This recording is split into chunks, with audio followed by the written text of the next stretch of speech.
Good day, everyone, and thank you for choosing to spend your time with me. Today's story is a special one that I am thrilled to share. Enjoy! Sister Love. Marcia met Howard Collins at church. Marcia was 35 years old. Howard was 41. Howard lived with his mother in a small house on the south side of the town. Marcia lived with her sister and father in an apartment 3 streets away. Marcia did not work. Her father, George Grant, was ill and never left the apartment. He stayed in bed most of the time and always needed somebody with him. So Marcia stayed at home with her father and only went out when her sister Karen was in the house. The two sisters were very different. Marcia was short with a small round face and short black hair. Karen was 10 years younger. She was tall, had long brown hair and good legs, and a suntan all through the summer. People often said to Marcia, "Your sister is very beautiful." There were always lots of men ready to take Karen out to dinner or to the cinema. But Marcia stayed at home. Karen worked in a shop in the town. When she was at home, she liked to sit up on the roof garden of their apartment building. It was one Sunday in May when Marcia came home with Howard the first time. She took him to see her father. George Grant was in bed. He had gray hair and a gray face. Sometimes he read a book, but mostly he just sat in bed and watched television. "This is Howard, Father," Marcia said. "He works at the hospital, and we met at church. I told you about him last week. Do you remember?" "No," her father said, and he turned his face away, back to his television. He was not interested in new people or his daughter's friends. Just then, Karen came into the room. She wore a white bikini and white shoes. She smiled at Howard. "So you're Howard," she said. "My big sister has got a boyfriend at last." Howard's face went red and he looked down at his feet. Karen laughed. "Come on up to the roof garden and have some wine. The sun is wonderful this morning." "Oh, Howard began. Marcia looked angrily at her sister, but then she said, "Yes, I must get father a drink. See you in a minute, Howard. Go up to the roof and talk to Karen." The sun was hot on the roof, and Howard took off his coat. He looked around. There were 3 chairs, a sun umbrella, a sunbed, and a table with 3 glasses and a bottle of wine on it. There were tiles on the floor, and next to the little wall around the edge of the roof, there were some flowers in boxes. This was the garden. "Very nice," said Howard. Karen smiled at him. "We don't see many good-looking men up here," she said. "Sit down and have a drink." Howard's face went red again. He gave a shy little laugh. "Oh, thank you," he said. He tried not to look at Karen's long sun-tanned legs, but it was not easy. "I come up here all the time when it's sunny," Karen said. She began to put suntan oil on her arms and legs. Howard watched. Then Marcia arrived, and the 3 of them sat in the sun and drank wine. Marcia looked at Howard with love in her eyes. She did not look at Karen. Karen watched them. Her eyes went from her sister to Howard and back again to her sister. She smiled. It was not a nice smile. Every Sunday morning after that, Marcia brought Howard home for a glass of wine after church. Howard stopped his car in the street outside the apartment building, and Marcia said, "Sound the horn, Howard. Tell Karen we're here. Then she can get the wine ready." So Howard gave 3 little toots on his car horn. On sunny days, Karen always came to the wall at the edge of the roof and looked over to wave at them. Then she went to get the wine. She always wore her bikini or a very short skirt.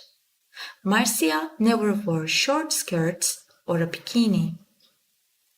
"My legs are too fat for bikinis," she told Howard. "Your legs are very nice," he said shyly.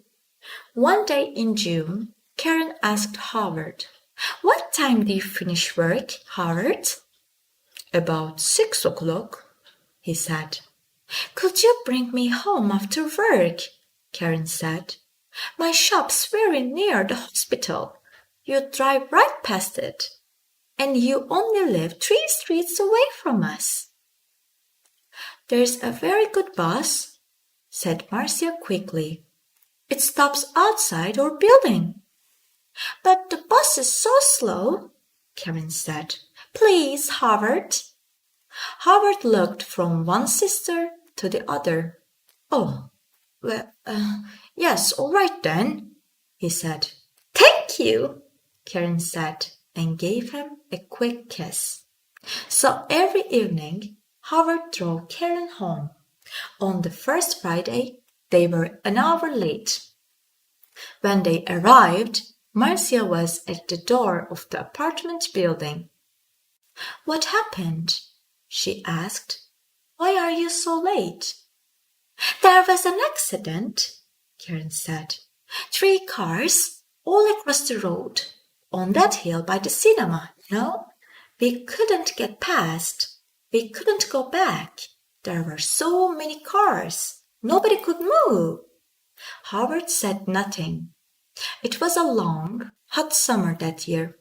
Marcia went to church every Sunday morning, and Karen stayed at home with their father. When it was sunny, and it often was, Karen went up to her sunbed on the roof. When Marcia went up to the roof garden, she always sat under the umbrella. But Karen put on lots of suntan oil and sat in the sun in her bikini. "The hot sun's not good for your body," Marcia said. Karen laughed. "Howard likes my body." "No, he doesn't," Marcia said angrily. "Oh, he does," Karen said. "He's very shy with women, but he always looks at my body very carefully. He does it all the time. Perhaps he wants me to take off—" "Stop it, Karen," Marcia said. "Don't say those things." Karen laughed. "What's the matter, big sister? Are you afraid I'm going to take him from you?" Marcia did not answer. The next Sunday, Howard found Marcia early in the morning. I don't feel very well," he said. "I'm not going to church today." "My love, I'm sorry," Marcia said. "Can I phone you when I get home?" "Yes, of course," he said. "I can't phone before 1 o'clock," Marcia said. "I'm going to be late back because there's a meeting after church. Something about Africa, I think." "Oh, yes, I remember," Howard said. But Marcia was wrong. There was no meeting after church that morning. It was the next Sunday. So she left church at the usual time and arrived home at 11:45. First she went in to see her father, but he was asleep. Then she phoned Howard, but there was no answer. "Perhaps he's sleeping," she thought, "and his mother doesn't want to answer the phone." She went to her room, and put on a long summer skirt. Then she went up to the roof garden. She put her hand on the door to the roof and stopped. The door was half open and she could hear voices. There was someone with Karen. A man. Howard. Howard? Marcia listened. I feel bad about this, Howard said. We must tell Marcia soon, Karen. Oh, Karen said quickly. She gave a little laugh. It's our secret, Howard. Only for a little longer, all right? I don't like, he began. But you do love me, Howard, Karen said. Not Marcia. Say you love me, please. Marcia suddenly felt cold. You know I do, Howard answered. But Karen kissed him. It's our little secret. Oh, is your car outside, my love? We don't want Marcia to see it. I didn't bring my car, Howard said. I walked here. Good, Karen said. But it's getting late. You must go before she comes home. They kissed again. See you tomorrow. Usual time, usual place, said Karen. Go. Marcia moved quickly and quietly away from the roof door and ran to her bedroom. She did not want Howard or Karen to see her. She heard their voices. Then the front door of the apartment opened and closed. Howard was gone. Marcia sat on her bed for an hour. Why, she thought. Why does she do it? I stay at home with an old man all the time. I can't go out to work. I can't make new friends. I can't meet new people. I go shopping once a week and I go to church once a week. That's all. And then I met Howard. When he said, I love you, I was so happy. And now Karen had everything. Good looks, a job, friends. She was young. She was beautiful. She could have any man. So why Howard? Why? It's not because she wants him, Marcia thought. It's because I love him. It's because she doesn't want me to be happy. But you do love me, Howard, not Marcia. You know I do. Was it true? Did Howard love Karen and not her? No, he saw only the beautiful, sun-tanned body. He didn't know her. She is not going to have him, Marcia thought. Every evening that week, Howard drove Karen home after work, and every evening they got later and later. The next Sunday, Marcia didn't go to church. I've got a bad hat, she told Karen. I just phoned Howard and told him, and he's coming here after church as usual. I'm going back to sleep for an hour or two. And she went into her bedroom and shut the door.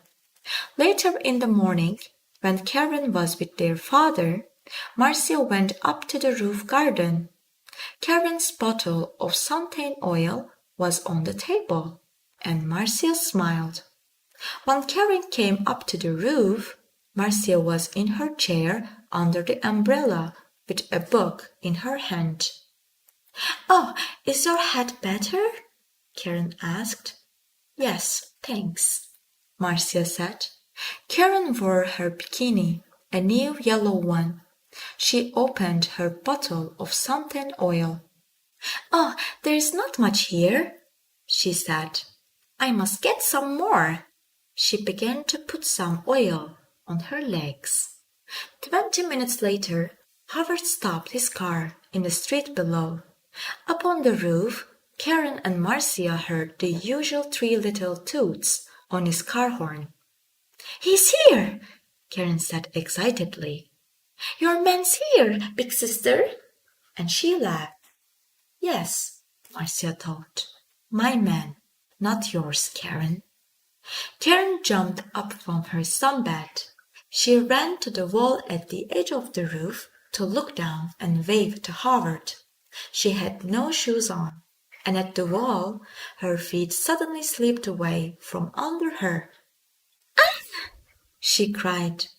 She fell forward and put out her hands to grab the wall, but the top of the wall was slippery too.